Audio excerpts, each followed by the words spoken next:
Boa noite, boa noite. Hoje é sexta-feira e como você sabe, toda sexta-feira tem live. Hoje vamos falar sobre o direito dos parkinsonianos com o Dr. Felipe.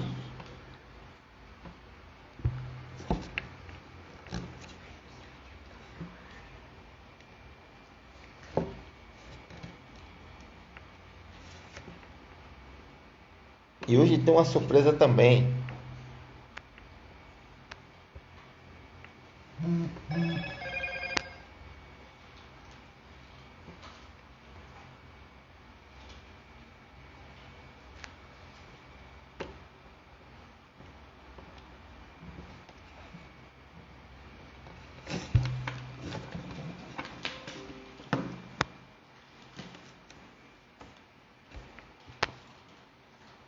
Só um minuto, ele já está entrando. Nossos convidados.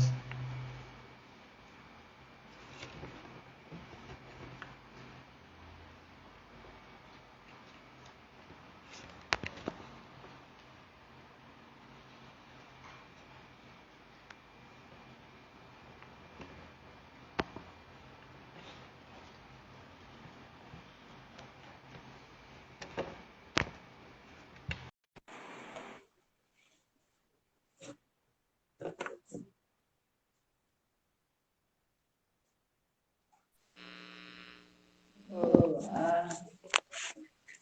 Finalmente ela apareceu. Agora vamos chamar nosso convidado, o Dr. Felipe, para participar da nossa live.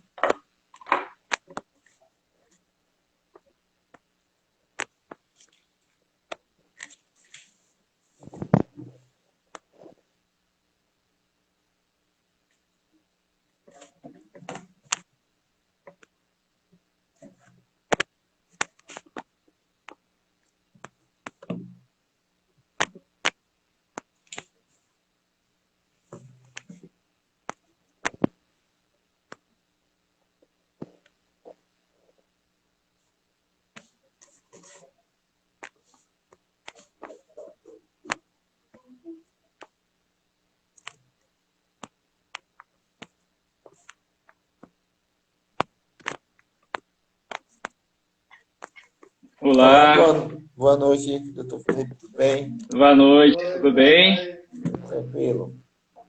Como vai, Neila? Olá, tudo bem? Tudo bem? Eu quero pedir primeiro desculpa pelo atraso, que deu um problema que eu estava conectando. Não, não tem problema algum, fique tranquilo. Deixa eu Mas ajustar enfim, aqui. deu tudo certo, então, doutor, o senhor pode se apresentar para as poucas pessoas que não conhecem e vamos ao nosso assunto, o direito dos parkinsonianos. Ah, ótimo, Só ótimo. lembrando, pessoal, que quiser fazer as perguntas, vamos deixar para o finalzinho da live. Tá ótimo então. Posso começar? Pode sim, fica à vontade. Então, meu nome é Felipe Brauli, sou advogado especialista em direito médico da saúde das pessoas com doença grave, terceiro setor. Eu não sei, né? Vou tentar ser o mais breve possível em relação à minha história, mas eu comecei, na verdade, prestando um trabalho voluntário na Associação Parkinson Paraná e fui convidado a advogar para os pacientes e para os associados. E acabou que, na verdade, eu fui ajudar a associação com o trabalho voluntário porque meu pai, ele teve a doença, desenvolveu a doença de Parkinson em 2001. Fui cuidador dele durante um bom tempo. E quando eu soube que a associação precisava de ajuda, eu fui lá. E então, desde então, eu passei a me dedicar integralmente para assessorar as pessoas com doenças graves de uma forma geral, né? Que nesse posso incluir a pessoa com Parkinson e todos os vieses também das consequências disso, né? Que acabam envolvendo a área da saúde, a área médica, o terceiro setor de uma forma geral. Hoje, graças a Deus, o escritório está crescendo bastante, sendo bem reconhecido. Então, a gente começou a prestar assessoria para a Associação Brasil Parkinson de São Paulo, a mais antiga do Brasil, né? E também a gente está em conversas com o Parkinson Online, né, Neila? Para a gente dar seguimento aí ao trabalho e contribuir da melhor forma possível. Em relação, então, vocês estão me ouvindo bem? Eu estou ouvindo bem. Não sei se Tá ótimo, então. Bem, como o nosso tempo é curto, eu vou tentar fazer uma abordagem sobre os principais aspectos, né, que envolvem as pessoas com Parkinson, os direitos. Opa.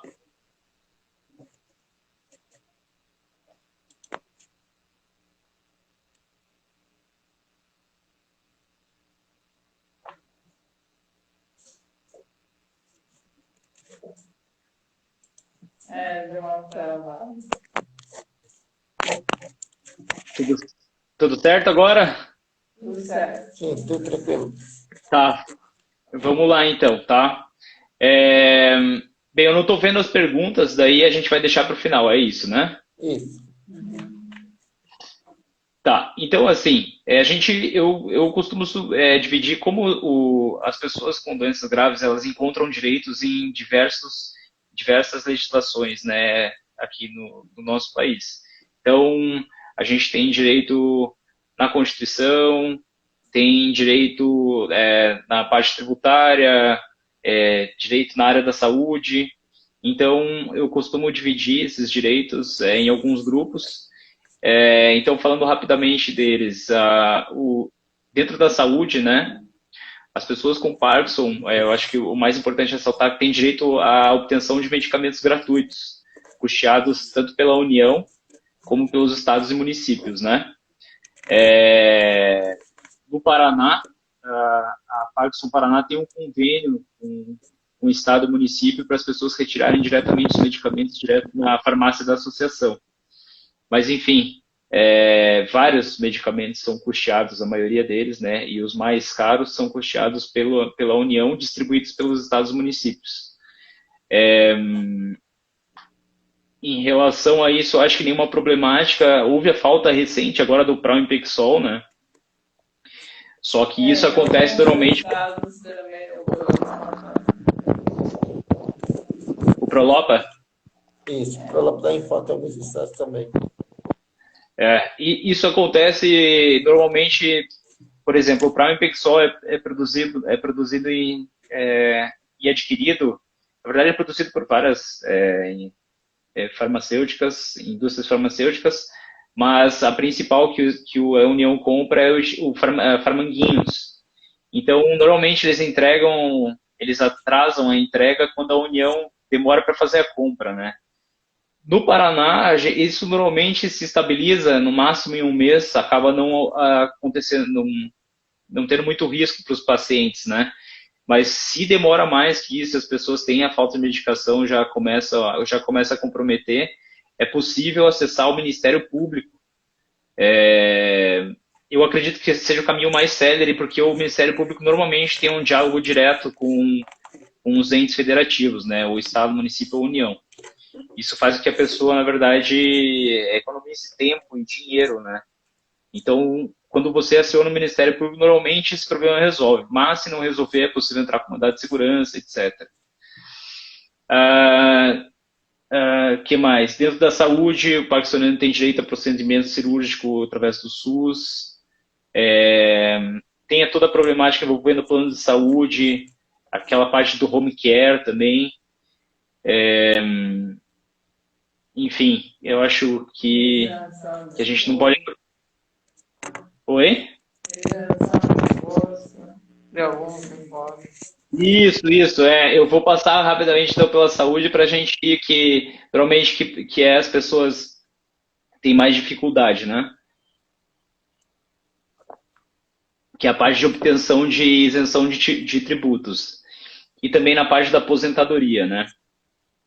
Em relação à isenção de tributos, a pessoa com doença nisso está a pessoa com Parkinson, de imposto de renda sobre as verbas provenientes de aposentadoria, tá? E o servidor público também tinha, em um período, agora com a emenda constitucional mudou, a isenção à contribuição previdenciária que incide sobre a aposentadoria também. Quando a pessoa se aposenta por invalidez, a atual aposentadoria por incapacidade permanente, ela já é isenta automaticamente do imposto de renda, né? Só que o que acontece? Muita gente se aposenta por tempo de contribuição ou por idade, acaba desenvolvendo a doença mais tarde, e aí tem que fazer esse pedido administrativamente. Então, esse pedido é feito no órgão que concede que paga a sua aposentadoria. Então, a pessoa que é seletista, né, que trabalhou com carteira de trabalho assinada, tem que ir no INSS. O servidor público tem que ir no órgão pagador da sua aposentadoria. Aqui no Paraná, normalmente, é a Paranaprev. São Paulo é São Paulo Prev. Tem inúmeros outros, né? Então, o procedimento começa assim. Assim que tem a perícia médica constatando a doença, você em posse desse laudo, leva até a Receita Federal. A Receita Federal tem que te restituir até a data de diagnóstico. Se a data de diagnóstico é muito antiga, restitui os últimos 5 anos. Basicamente, essa é uma das maiores demandas do escritório, que é para concessão de isenção e restituição de imposto de renda. Muita gente vem me perguntar acerca da isenção para adquirir veículos, né, isenção de IPI, ICMS e IPVA. Só que a lei foi modificada e prejudicou muito a obtenção desse direito pelas pessoas com Parkinson. Porque agora a isenção de ICMS e IPI para aquisição de novos veículos é só para as pessoas com deficiência física. Sempre foi só com deficiência física. Só que agora o nível tem que ser severo ou profundo. Então, acontece que a pessoa com Parkinson que dirige, ela não tem uma severidade muito grande de uma possível deficiência física. E a pessoa que não dirige, né, na verdade, ela tem que estar quase acamada para conseguir essa isenção para as outras pessoas dirigirem para ela, né? Então, hoje, para a pessoa com Parkinson que dirige, está muito difícil ter essa isenção.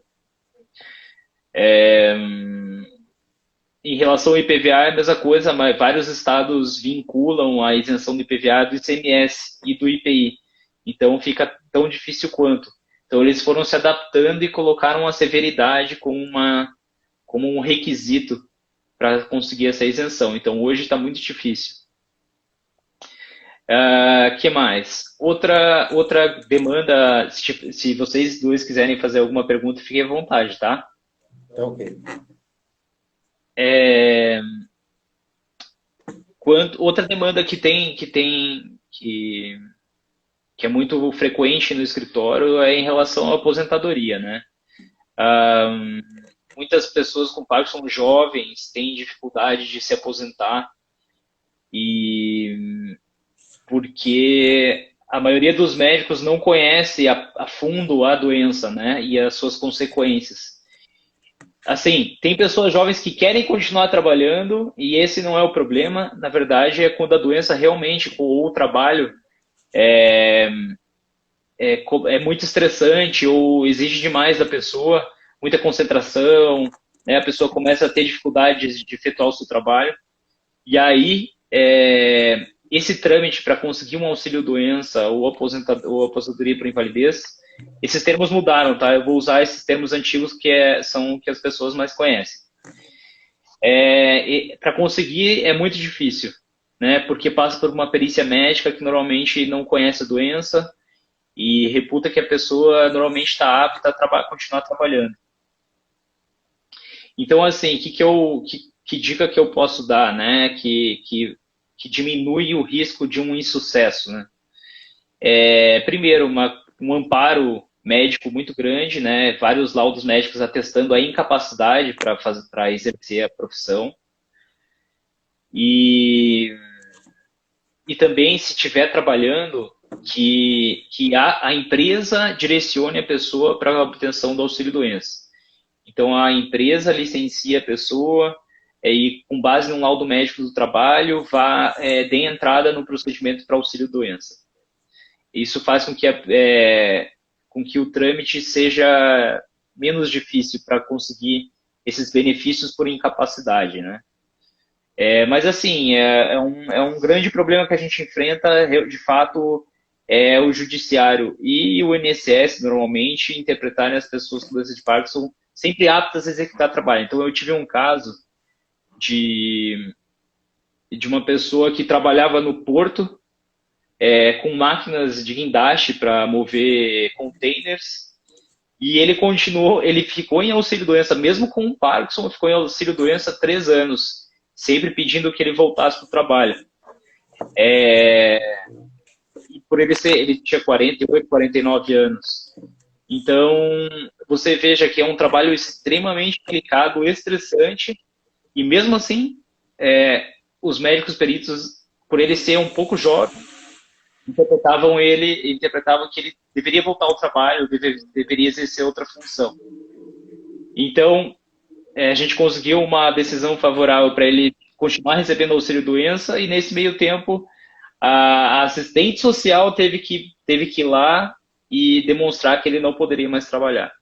Então, de fato, é uma jornada difícil, mas que, se bem amparada, as chances de êxito são maiores, tá? Muita gente também quer me perguntar acerca do aumento da aposentadoria, o aumento de 25% no valor do benefício, né, para as pessoas que precisam de cuidador. É bom deixar claro que esse direito ele é só para aposentados por invalidez. As pessoas aposentadas por outra modalidade, já foi decidido no STF, não tem direito ao aumento de 25%, tá? Isso no regime geral, no INSS, né? Então, assim, se tiver qualquer outro profissional da área jurídica falando que não existe possibilidade, então já foi concretizado, teve a decisão do STF super recente, que decidiu que só os aposentados por invalidez têm direito a esse aumento. E em todas, igual eu falei da outra oportunidade, sempre é bom estar bem amparado por documentos, provas testemunhais, que atestem que vocês de fato precisam de uma terceira pessoa para ajudar nos atos da vida diária, tá? Uma outra demanda que chega até a gente bastante é sobre o LOAS, né? O benefício de prestação continuada. O LOAS, então, o BPC, ele não está vinculado ao fato da pessoa ter doença grave, e sim a deficiência, ao fato de ser idoso e muito mais ao estado que a gente fala de estado de miserabilidade. Então, a pessoa, eu agora me recordo exatamente, mas eu acho que tem que ganhar 1/4 de um salário mínimo per capita, família. A família tem que ganhar, por pessoa da família, tem que ganhar no máximo 1/4 de um salário mínimo para ela ter direito a receber esse benefício, né? Então, é muito difícil. Eu acho que na parte previdenciária e assistente social, essas são as maiores questões, né? As isenções tributárias, principalmente relativa a imposto de renda e aquisição de veículo, a concessão da aposentadoria, auxílio-doença para a pessoa com Parkinson. Então, sempre bom lembrar, se tiver o apoio da empresa, é bem mais fácil obter esses benefícios.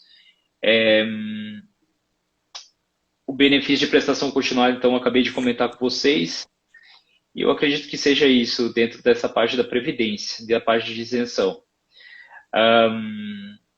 É importante também falar sobre um detalhe, tá? Se vocês conhecem a pessoa com Parkinson que esteja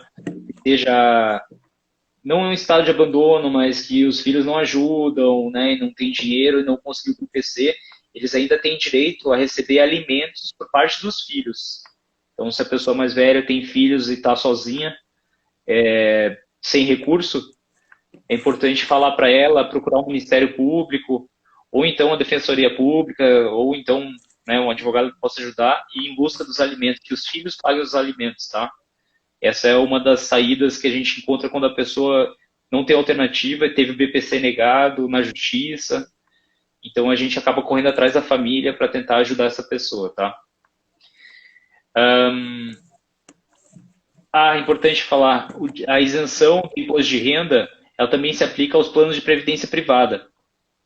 Então quem tem PGBL e VGBL também consegue essa isenção. Normalmente a Receita não concede essa isenção administrativamente. Então a pessoa tem que recorrer à justiça, principalmente quem tem VGBL. Esse é um dos detalhes. A pessoa vai lá, quer fazer o saque do PGBL, que arrecadou durante a vida inteira, já teve a isenção concedida, daí na hora do saque vai ver foi tributado, incidiu o imposto de renda. A Receita Federal entende que tem que ser tributado, mas o Judiciário e o próprio CARF, né, que é o Conselho de Contribuintes, já decidiu que não incide imposto de renda sobre a previdência complementar também. Outra coisa que quem tem previdência privada também normalmente pode ter contratado a renda vitalícia em caso de doença grave. Então, é bom sempre analisar o contrato, entrar em contato com o gerente e ver se vocês têm algum benefício por ter desenvolvido a doença. Que mais? Contratos de empréstimo. Se você tem empréstimo contratado, normalmente ele vem acompanhado de um seguro, que a gente chama de seguro prestamista. Quase todos os contratos do sistema financeiro habitacional, quando a pessoa vai adquirir casa própria, Minha Casa Minha Vida, a pessoa tem esse seguro contratado também. Então, quando a pessoa desenvolve a doença grave, a simples constatação da doença grave já possibilita que a pessoa quite totalmente o financiamento. Tá? Então, esse é uma das demandas que as pessoas também muitas não conhecem e tem esse direito. Então, se você contrata um empréstimo e vinculado a um seguro, verifique as cláusulas. A do sistema financeiro habitacional, pelo menos todas que a gente atendeu, tinha essa cláusula, né, de cobertura em caso de doença grave. Então, a própria seguradora, se for o próprio banco, né, a Caixa Econômica, quita o financiamento.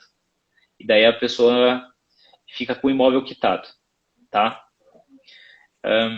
Que mais? Estão surgindo várias perguntas aqui agora, doutor. Pode esquecer. Se o empréstimo bancário também é quitado. Tem uma outra que é sobre se foi diagnosticado após a aposentadoria por tempo de serviço, o salário cai, é possível pedir revisão? Então, a revisão, na verdade, pode acontecer por diversos motivos, tá? Não necessariamente motivo da doença. Você falou se a pessoa se aposentou por tempo de serviço, se ela ficou doente, se ela pode pedir uma... Não, na verdade, talvez o que ela... Bem, se eu entendi, é como se fosse, quero me aposentar, quero o salário de benefício de aposentadoria por invalidez, porque eu desenvolvi a doença, talvez. Não. Foi diagnosticado após ser aposentado por tempo de serviço. Isso, na verdade, pedir a revisão por causa da doença, como se fosse para receber por invalidez o benefício, não pode. Na verdade, quando você se aposenta, você pode pedir a revisão da data que você se aposentou, se algo aconteceu na data que você se aposentou. Então, todas as revisões normalmente dizem respeito a um erro de cálculo do INSS, um período que não foi considerado no período contributivo, a pessoa fez alguma atividade especial que não foi considerada também. Que mais? Antigamente tinha entre 2001, 2009, quando as pessoas se aposentavam por invalidez, tiveram mudanças na lei que mudaram a forma do cálculo do benefício, mas assim, se você se aposenta por tempo de contribuição e desenvolve a doença depois, não tem como você pedir essa revisão baseado se aposentasse por invalidez, entendeu? Isso não. Você fez outra pergunta antes, eu esqueci. Relacionado ao empréstimo bancário. Gostaria de saber se posso pedir isenção.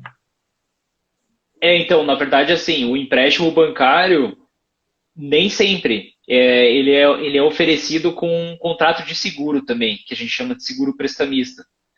Então, se tiver esse seguro contratado, tem que ver as cláusulas do seguro para ver se tem cobertura de doença grave. Se tiver essa cobertura, aí o seguro que você contratou vai cobrir, vai quitar o empréstimo, entendeu?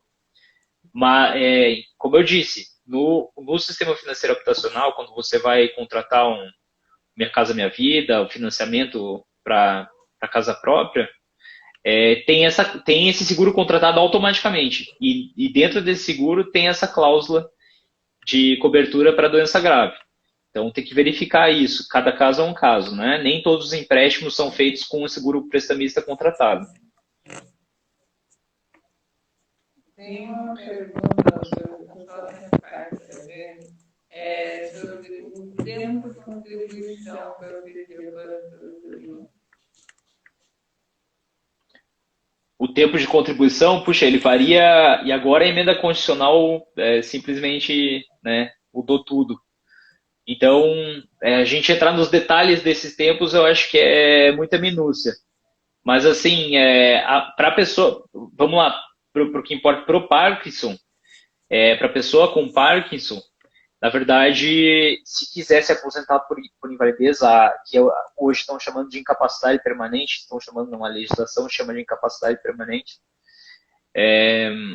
na verdade, não independe do tempo de contribuição, né?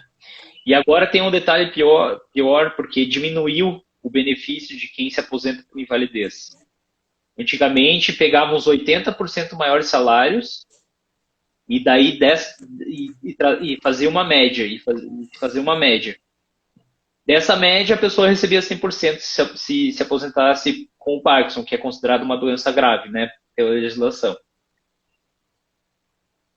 Hoje, você considera 100% do período contributivo, ou seja, os menores salários não são deixados de lado, então eles entram na média, diminuem o seu salário, e dessa média você tem direito a receber 60%. Então diminuiu bastante o valor do benefício da aposentadoria por invalidez, né, atual incapacidade permanente. Tanto que tem gente que está preferindo continuar a receber o auxílio-doença, porque o auxílio-doença paga 90% da média, né, desses 100% dos seus salários de contribuição. Então as pessoas já não querem mais se aposentar por invalidez, querem ficar recebendo auxílio-doença. O que é péssimo, né? Por quê? Porque a pessoa, todo ano, tem uma nova perícia. Então fica na...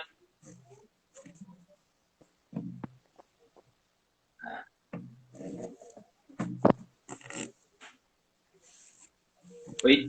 Estão me ouvindo? Sim. Sim. Então, pode falar. Não, pode continuar. A internet deu uma queda, mas já retornou. Então, essa situação que é triste, né? Porque daí a pessoa ela fica sempre naquela agonia de se cortarem o auxílio-doença, ou a nova perícia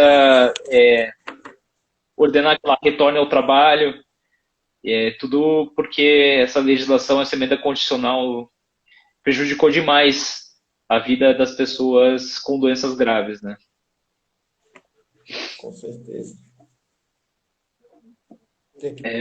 Querem... Sobre a medicação, uma pergunta aqui, doutor.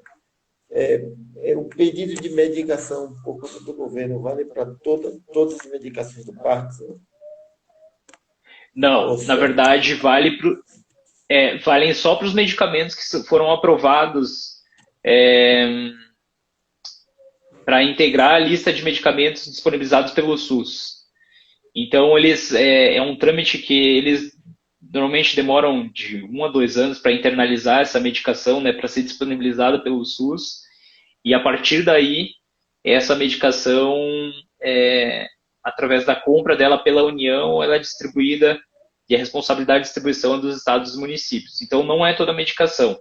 Normalmente, são as medicações de alto custo.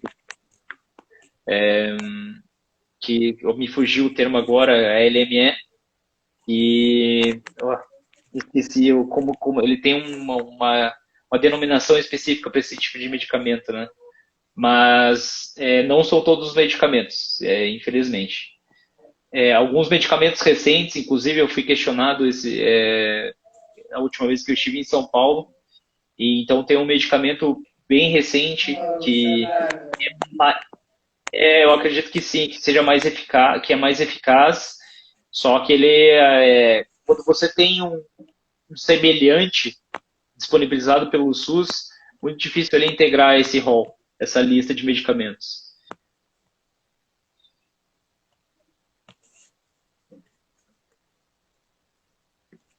Se você tem mais um tema que eu acho que seria importante abordar, que é a questão da representação da pessoa com Parkinson perante a sociedade, né?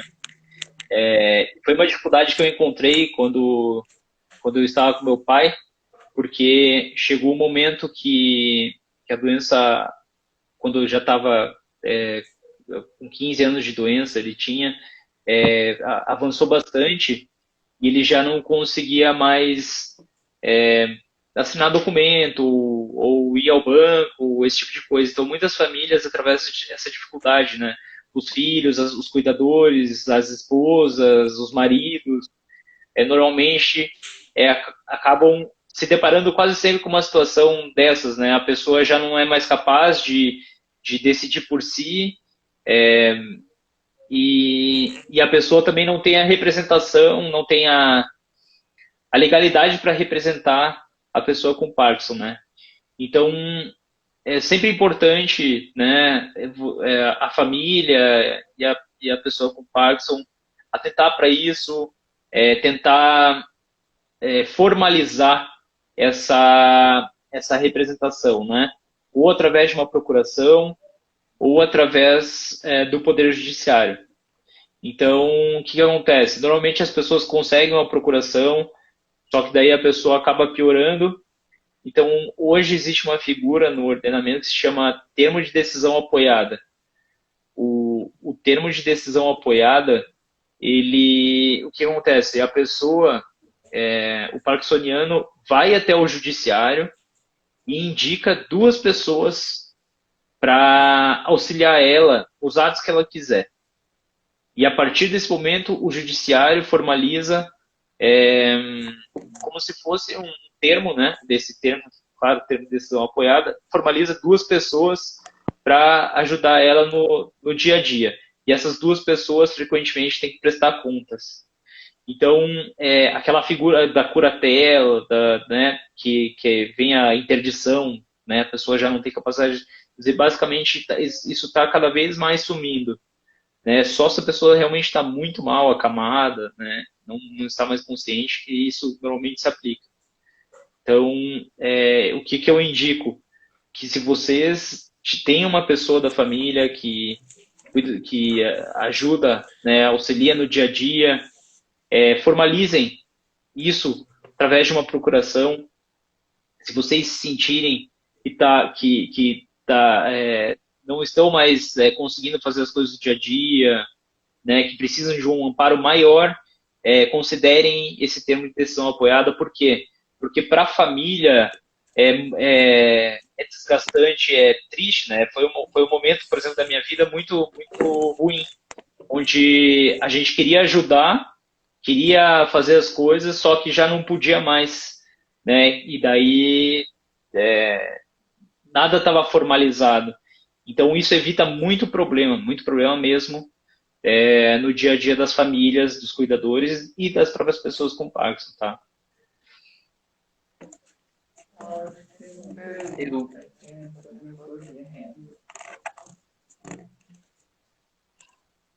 Pode falar, né? Eu não consigo ver aqui. Tem algumas perguntas aqui que a gente não está conseguindo ler, mas a Não sei princípio. se aparece aí do doutor. Deixa eu ver aqui se tem como a gente... Vamos ver o que é sobre imposto de renda. Tem várias perguntas aqui, né?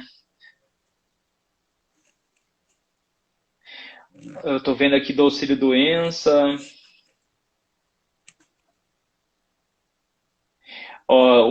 Esse é um caso, normalmente servidor público também tem bastante problema para se aposentar. Ó. Sou professor, o Edson. Sou professor, não estou conseguindo dar aula pela falta de equilíbrio e temores. Tenho direito à readaptação? Tem direito sim, tá? Só que também que o problema do funcionalismo público é que cada regime próprio tem o seu estatuto, seu regimento, né? Então, precisa ver direitinho a parte dos benefícios, né, e o estatuto para ver como que ele funciona. Mas, normalmente, por exemplo, aqui no Paraná, sim, que aqui no Paraná, que eu vou pegar como exemplo, tomar como exemplo, normalmente a pessoa é licenciada para tratamento de saúde, né, durante um tempo, e aí a junta médica decide pela readaptação ou pela aposentadoria por invalidez. Se o órgão público onde a pessoa está lotada tem a disponibilidade de fazer essa readaptação, aí sim. Mas se não tiver, tem que ser aposentado por invalidez. Aqui, o Parkinson é muito difícil. A pessoa, normalmente, a Paraná Previdência deixa a pessoa 2 anos, que é o tempo máximo, em tratamento de saúde. E daí, quando no final de 2 anos, vai para a junta médica e aposenta. Então, é difícil a pessoa não passou pela junta e já foi aposentado por invalidez. Tá? Deixa eu ver o que mais. Serve para conseguir aposentadoria. Perguntaram aqui se quanto mais auxílio-doença tivermos, mais fica fácil de aposentar. Não necessariamente. Assim, na grande parte dos casos, não é que fica mais fácil, mas é que, pelo menos judicialmente, mostra que a pessoa não tem mais capacidade de recuperação, né? Pelo menos para a função que ela exerce. Só que pro INSS... Tem um período que seja máximo para afastamento? Isso para o serviço público ou para o INSS? Não, eu acredito, não tem. Não tem um período máximo. Na verdade, a pessoa fica, depois de 1 ano, ela tem que passar por... depende também da decisão do INSS, né? No máximo 1 ano, ela tem que passar por nova perícia médica. Então, mas tem gente que eu conheci que ficou muito tempo em auxílio-doença, sendo renovado. Então, não tem um limite, né? Tem outra questão. Pedir aposentadoria e outros direitos, é necessário contratar um advogado ou é possível fazer sozinho? Desculpa, eu não entendi. O que ele falou? Perdi? Pedir aposentadoria e outros direitos, tá. é necessário ter um advogado ou é possível fazer só? Não, tudo é possível fazer sozinho. Como eu disse, tem alguns detalhes que a gente que lida com isso todos os dias ajuda a ser mais bem sucedido, né? Mas, como eu disse, os detalhes são esses que eu falei. A pessoa tem que estar bem amparada por laudos médicos comprovatórios, né? Então, quanto mais laudos comprovando uma possível incapacidade para o trabalho, melhor. E olha, eu esqueci o outro coisa que eu ia falar. Mas, enfim, você pode fazer todo o trâmite sozinho. O INSS, inclusive, está mais fácil agora. Você acessa a sua página do portal do Meu INSS e lá tem a área de requerimentos. Você pode fazer o pedido de aposentadoria. Inclusive, tem uma área de cálculo lá de tempo de contribuição. Então, hoje está bem mais fácil. Você não precisa de um advogado para fazer esses trâmites, né? A parte de isenção também é direto do INSS, também na parte do INSS. Agora, a parte de restituição de imposto de renda, é bom você contar com um profissional capacitado, por quê? Porque na hora de você retificar as declarações, acontece muito erro por parte de contador, então ele acaba isentando verbas que não deveriam ser isentas, ou ele esquece de isentar algumas coisas, e aí acaba caindo em malha, e a pessoa ou tem que pagar multa, ou fica, né, em malha durante muito tempo, enfim. Então, em relação a isso, é bom sempre contar com o auxílio de um profissional. escritório, a gente teve a sorte de, a gente tem uma parceria com um auditor da Receita Federal aposentado. Então, as nossas restituições quase sempre são bem-sucedidas. Na verdade, sempre foram, a gente não teve ainda nenhum problema com isso.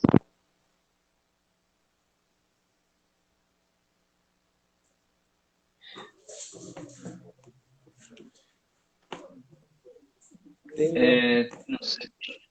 Pode falar. Tem uma pessoa aqui que ela está relatando um fato que ocorreu com ela no INSS e que ela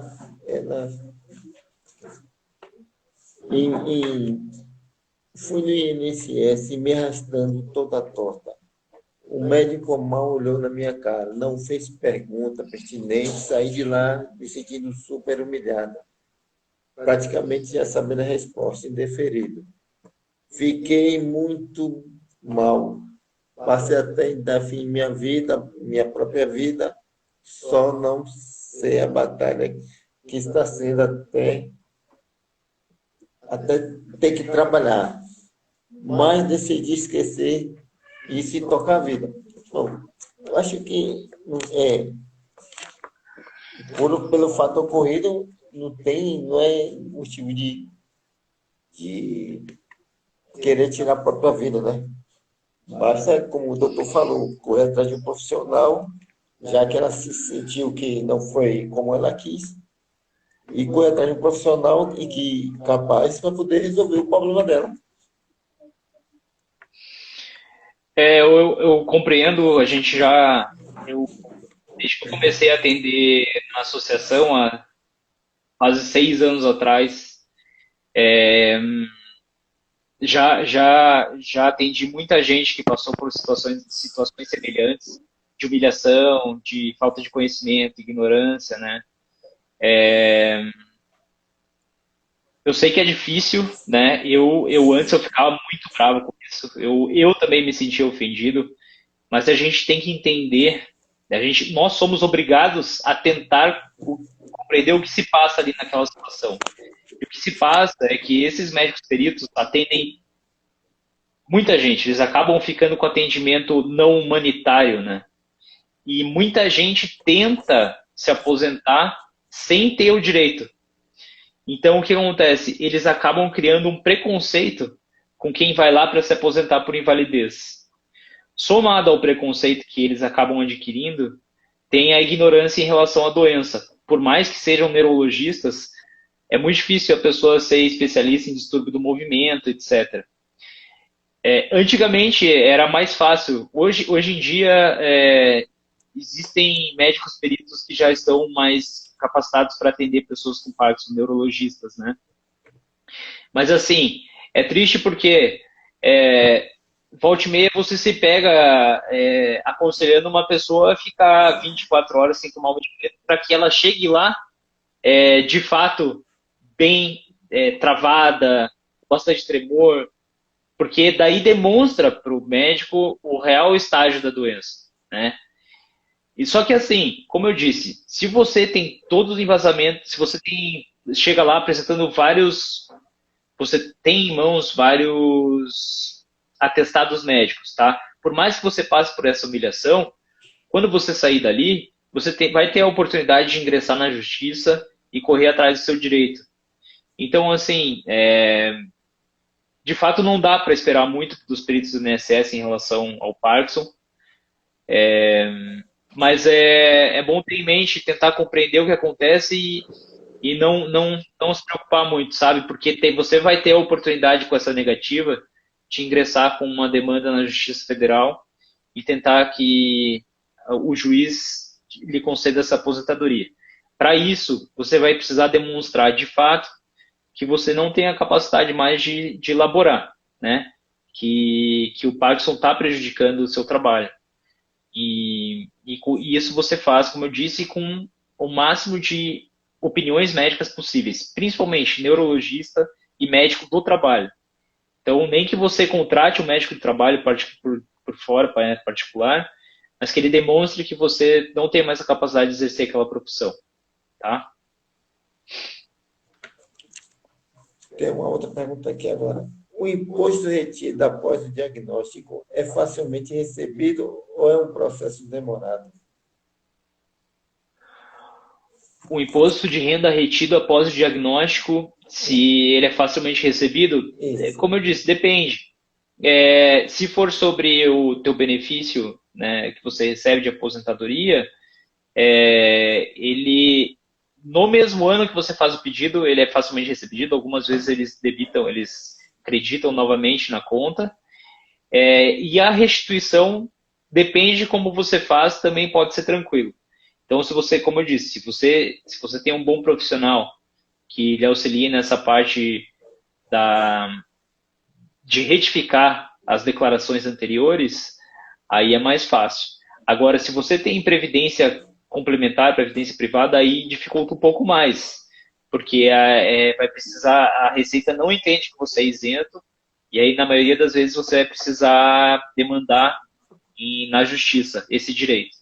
Mas, assim, em suma, né, de uma forma geral, tende a ser tranquilo você ter essas verbas restituídas.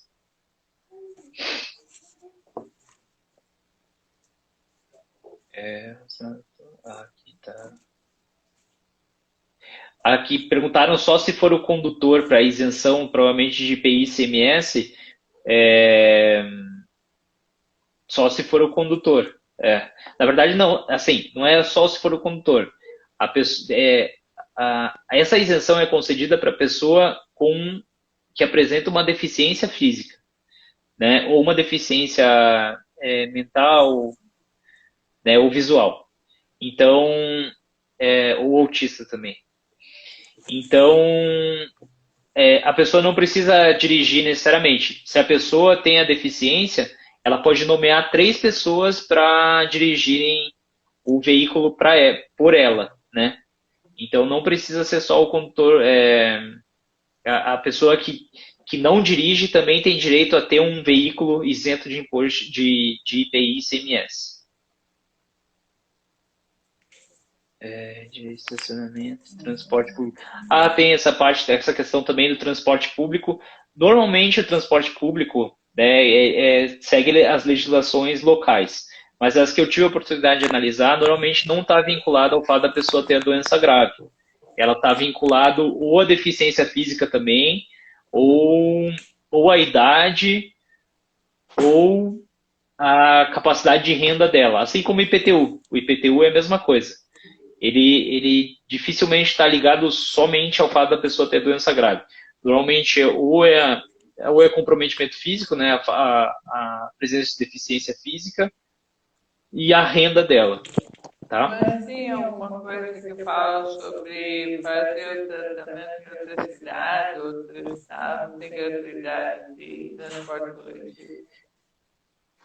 Sim, sim, tem essa possibilidade. O SUS, só que assim, você precisa comprovar que é um tratamento especializado que só tem em uma localidade, entendeu? Então, normalmente do Parkinson isso não se aplica, porque você consegue encontrar, normalmente, né? Normalmente, você consegue, porque eu digo na interpretação do SUS, né? Se tem um neurologista na sua cidade, para o SUS seria suficiente você ser tratado para o Parkinson, entendeu? Então, administrativamente seria mais difícil. Você teria que demonstrar que, na verdade, o especialista em distúrbio do movimento são poucos e que na cidade dela não tem, por exemplo, só na capital. E aí sim, aí é uma coisa mais específica. Aí se aplica mais. De fato, é uma boa observação. Então, só para consulta cotidiana, talvez não se aplique tanto, mas para o DBS, sim. O DBS tem essa possibilidade de tratamento fora do domicílio custeado pelo SUS.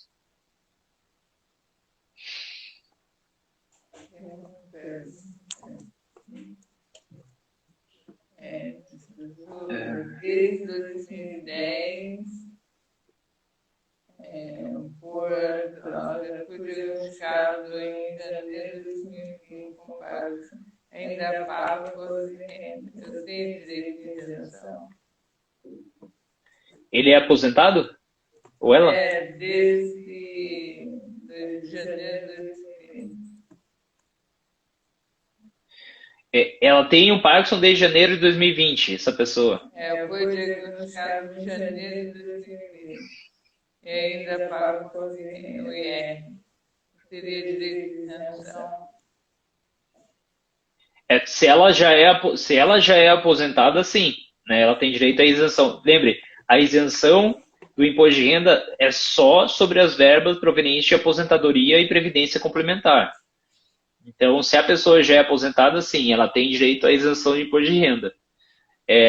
Agora, se ela continua trabalhando, não. Sobre o salário não incide, não tem isenção de imposto de renda, tá?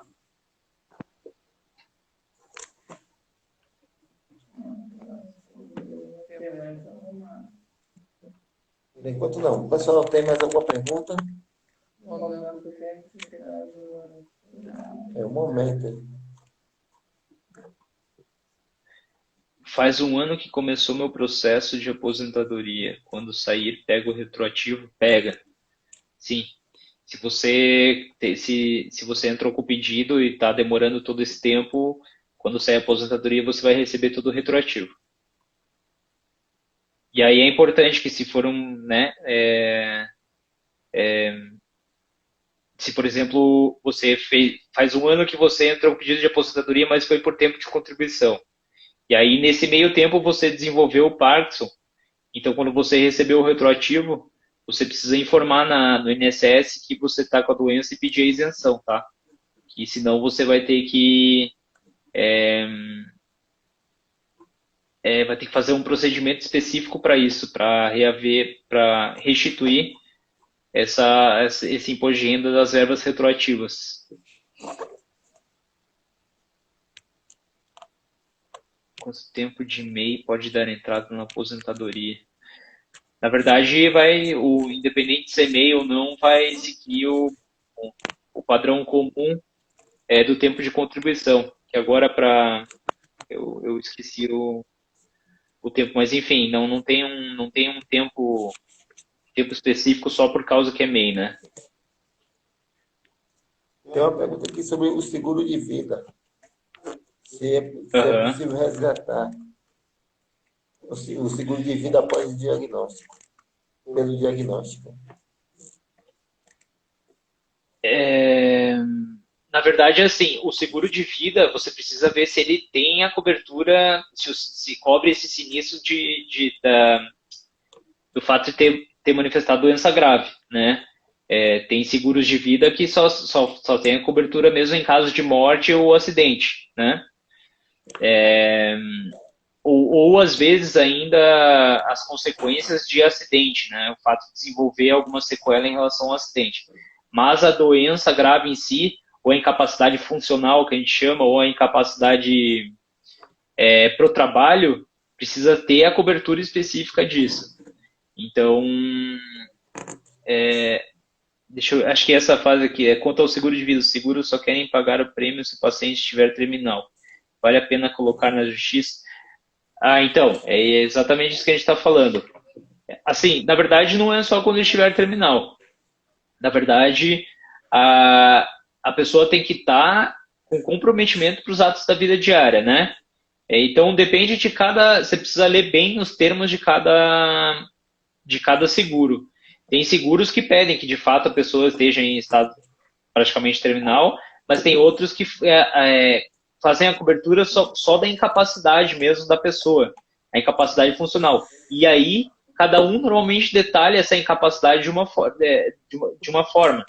Então, nós pegamos casos do Bradesco, que ele tinha uma tabela de pontuação, assim, que eu achei bacana, e dentro da tabela, a pessoa não precisaria estar em estado terminal, só precisaria, de fato, ter a dificuldade para fazer os atos da vida diária.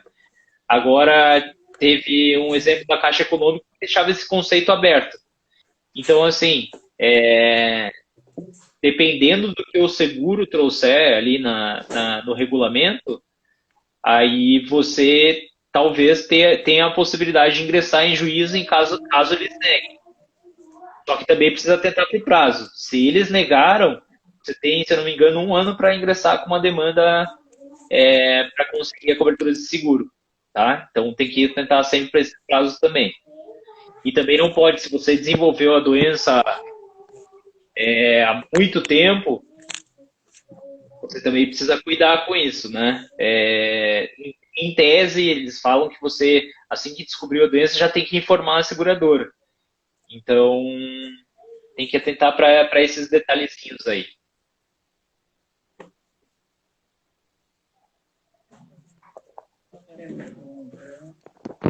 Tem mais alguma pergunta, pessoal? Se não tiver,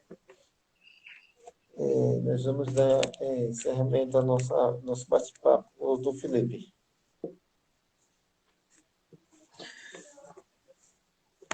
Bom, eu creio que não. Então, doutor Felipe, fica à vontade de fazer isso. Não, eu agradeço demais a oportunidade de estar conversando com vocês aqui. É um prazer muito grande. Na verdade, é gratificante, né? Trabalhar e eu me identifico muito com as pessoas com Parkinson. Em cada um, eu vejo um pouquinho do meu pai. Então, ao mesmo tempo que eu trabalho, é gratificante. E é um prazer enorme estar falando com vocês. Eu me sinto, é o meu dia a dia isso. O meu dia a dia é ajudar, acima de tudo é ajudar, né? Então, eu já me deparei com diversos profissionais que o intuito deles é outro, que não ajudar as pessoas, né? Obviamente a gente tem que pagar as contas, mas enfim, o meu intuito sempre é ajudar as pessoas com o meu trabalho, tá? Então é um prazer enorme, eu agradeço demais a oportunidade de estar aqui e qualquer pessoa que ainda tiver dúvidas ou quiser, né, esclarecer qualquer outra questão, pode entrar em contato comigo pelo Instagram, meu perfil, eu não sei se a gente marcou nas publicações, né, Neila?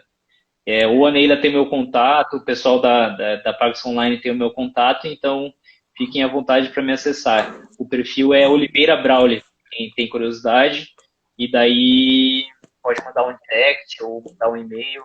Eu vou disponibilizar o celular ali na descrição ali do perfil também, tá? Nós que agradecemos, doutor Felipe, pelo esclarecimento. Tá?